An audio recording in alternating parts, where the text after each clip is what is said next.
સુરેન્દ્રનગરના સાયલામાંથી ઝડપાયું છે મોટા પ્રમાણમાં ગાંજાનું વાવેતર। સુરેન્દ્રનગરના ઇતિહાસની સૌથી મોટી રેડ કરવામાં આવી છે।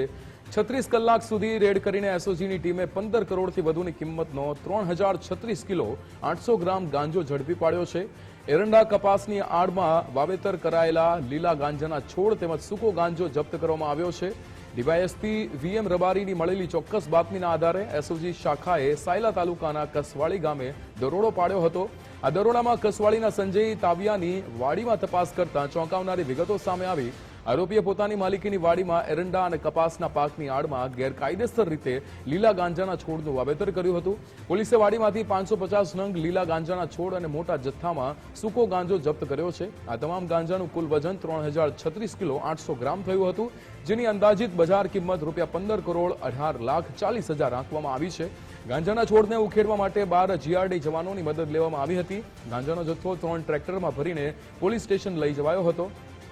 આરોપી સંજય તાવિયાની અટકાયત કરવામાં આવી છે। દજાડા પોલીસ સ્ટેશન ખાતે એનડીપીએસ એક્ટ હેઠળ ગુનો નોંધી વધુ કાયદેસરની કાર્યવાહી કરવામાં આવી છે। આ ઉપરાંત કસવાળી ગામમાંથી જ અન્ય ખેતરમાંથી પણ ગાંજો ઝડપાયો હતો। તળાજાની લોકલ પોલીસે 2.5 કરોડ 33,90,000ની કિંમતનો ગાંજો ઝડપ્યો છે। અહીંથી ગાંજાના 120 છોડ જપ્ત કરાયા, જેનું વજન 471 કિલો 800 ગ્રામ થાય છે।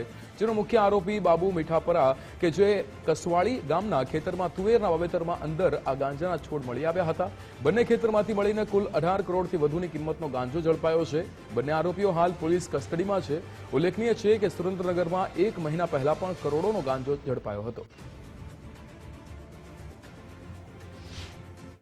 આ જે કેસ છે આમે ટોટલ જે છોડના જે નગ છે એ 550 છે અને આનું જે ટોટલ જે વજન છે वो 3036 કિલો અને 800 ગ્રામની આસપાસ આનું વજન છે। આની જે ટોટલ કિંમત છે આ 15 કરોડ 18,40,000ની આસપાસ આની કિંમત છે।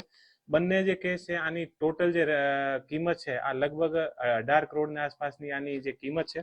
બીજો જે કેસ છે ઓ પણ કસવાલી ગામના ખેતની સીમને અંદર થયો છે। આનો જે મુખ્ય આરોપી છે એ સંજયભાઈ ભોપાભાઈ તાવિયા છે અને એ જે બંને આરોપી છે એ પોલીસ દ્વારા અત્યારે પોલીસની કસ્ટડીમાં છે અને આમે અત્યારે આગળની જે તપાસ ચાલુ છે એ લોકો બીજ ક્યાંથી લાવ્યા છે અને કઈ રીતે એ લોકો આની વાવેતર કરતા હતા, ક્યાં કરતા હતા, આગળની જે આખી જે તપાસ છે આ ચાલુ છે।